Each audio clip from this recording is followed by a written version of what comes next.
Either dreams are made or shattered. One team will be eliminated, and one team will move forward. Who will it be?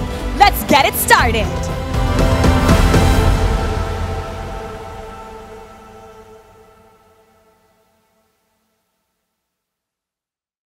So ayun guys, playoffs na yan. Kanina nalo yung Blacklist kontra sa Omega, sana kami rin. And kalaban namin ngayon, Aurora. And gusto ko sabihin na sobrang confident kami ngayon. Sana mabati. Tapos dito, Young Goat. Ready na yan, nabangan niyo yung mga assassin yan. Tapos, yun lang. Gagalingan ko na lang.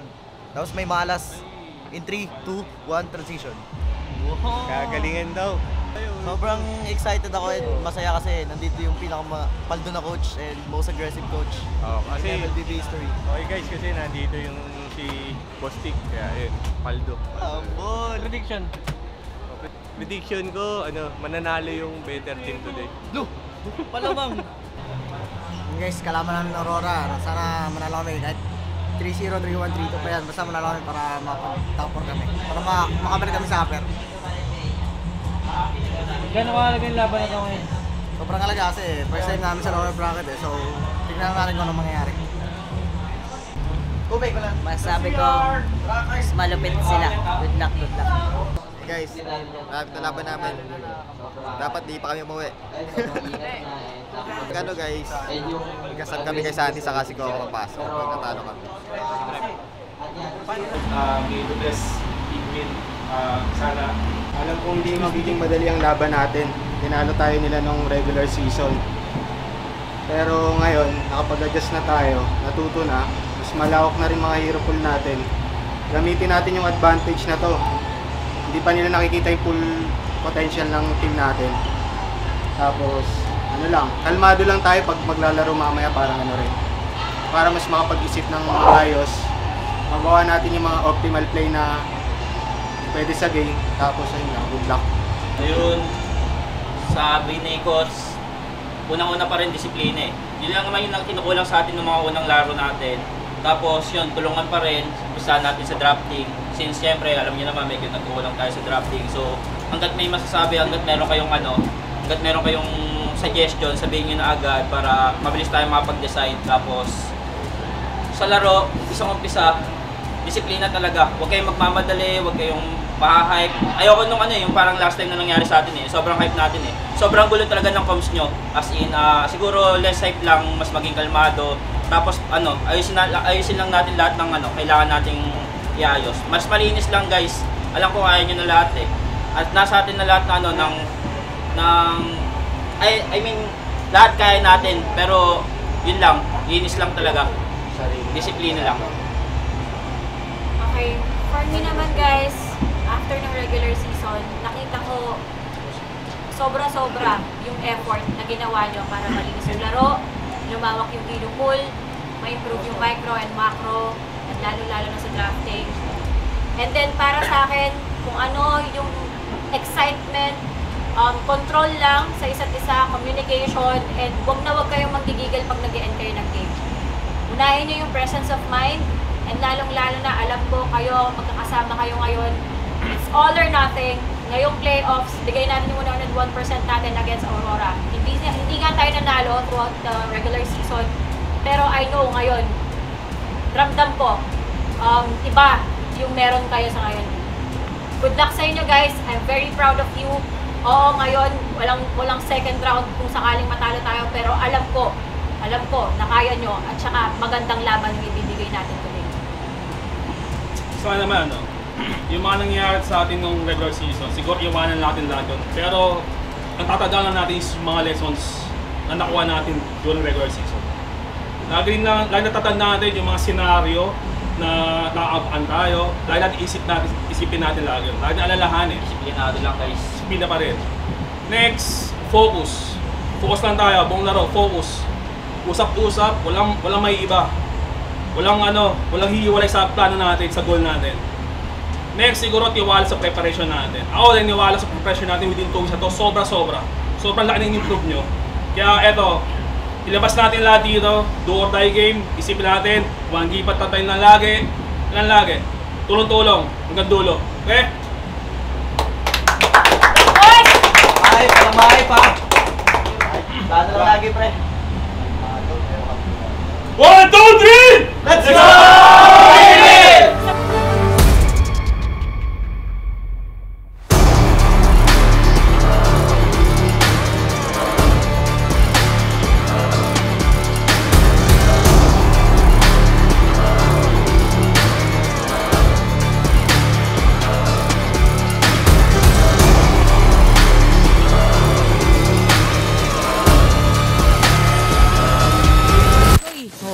hirap i-break ng momentum just in case. Akala ko mabibigyan na si JP ng time pero disiplina yung pinakita ng Aurora. Ito na, wait lang. Ito na yung magandang final slash para mag-engage kontra sa Aurora MLBB. Tapos si Edward na wala doon ng immortality kaso si Sanford. Siya na nga yung una na wala. Edward is down as well. Dalawang XP. Tumumpa. Spear of Destruction. Hindi kumonekta. Itutuloy pa ba itong laban na ito kasi si Cartesi papasok pa with the Spear of Alpha! Pinadiretso na nila. Mawala ng immortality dito si Cartesi at buhay pa rin. Tinatry na humabol mga players pero dadating na si Demon kahit dadating ba siya para kumable dun sa buff ni Cartesi at nararamdaman natin ngayon na hindi din umuwi ang ilang mga players dito ng Aurora so magre-reset muna ulit. Benecute magkakaroon na ng immortality. Ay! Biglang ang sakit ni Doming! At nandito na rin si Demon kahit so Doming kahit is already complete. Double kill para rito kay Doming. At kinakailangang mag-recall ni Benecute. Mag-isa na lang siya na pwedeng tumipensa mahilin niya ba ito kasi lahat nilapag na. At mukhang mahihirapan na talaga siyang gawin ito mag-isa dahil Aurora ang magwawagi sa game number 1.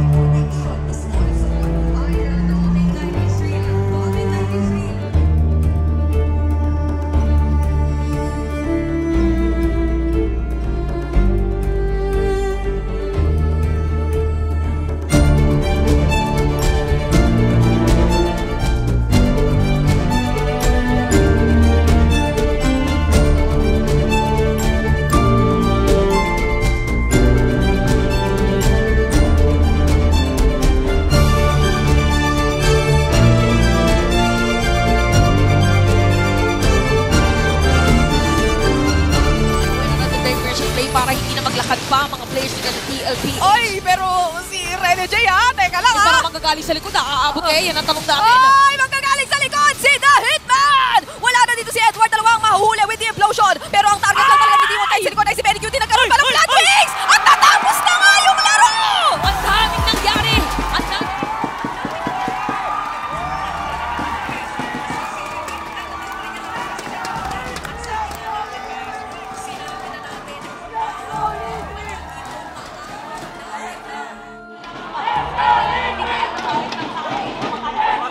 Tapos ang laban and just like that, hindi to gaya nung kanina.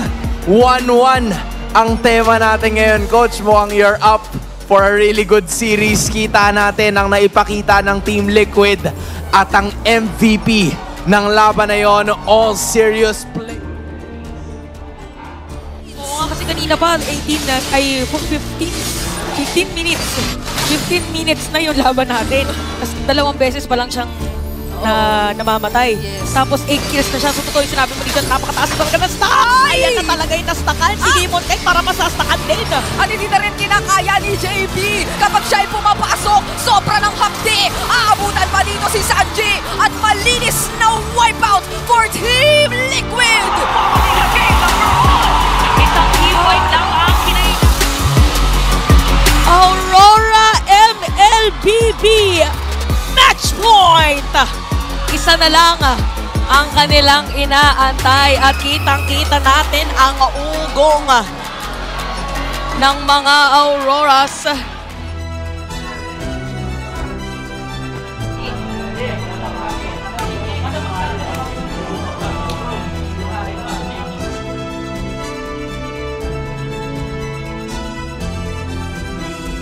Chance na madepensahan ng kanilang Corona dahil pumasok na si Benecute. At nandun nga yung Winter Truncheon Play tapos sasapat yata itong mabibiling oras ng Aurora or ng Team Liquid para talagang makapag-combo dito si Sanji. Pero wala pa namang makukuha doon with the Uki Shadow Kill si Demon Kite. Dalawa na ang tugba para sa Aurora MLBB at gusto na lang nilang depensa dito sa abot ng kanilang makakaya pero kakayanin ba nila kasi meron pang minion wave at papasok na si Cartesi with the Soul Zipper at focus lang sa Torrent para sa Team Liquid.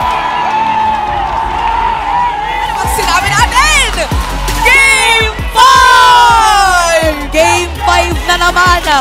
walang gustong sumuko, walang gustong magbigay.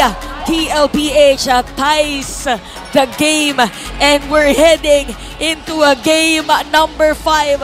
Sobrang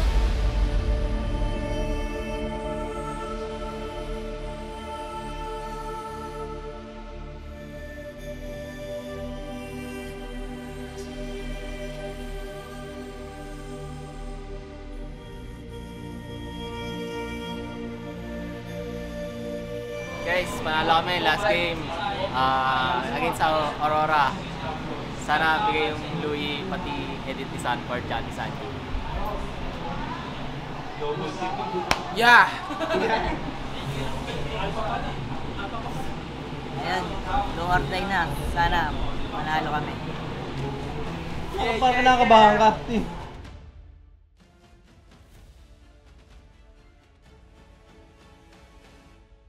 Base ng ating defending champions.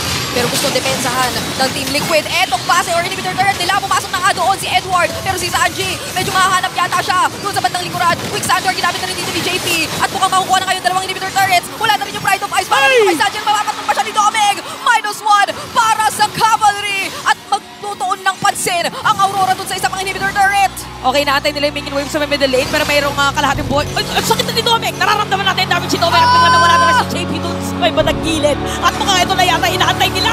Gusto na lang depensa nito ng Team Liquid Philippines. Pero papasok na ang mga miyembro ng Aurora. Kumakatok na sila sa base. At mukhang ang ilaw nga nila ang mas mamamayagpag ngayong gabi. It's Aurora MLBB advancing in the playoffs. Aurora MLBB defeating the defending champions of MPL Philippines. At yung kanilang pagkapanalo dun sa huling laban ay kitang-kita kung gaano sila kapursigido nakuhanin yung spot para ipagpatuloy ang playoffs run.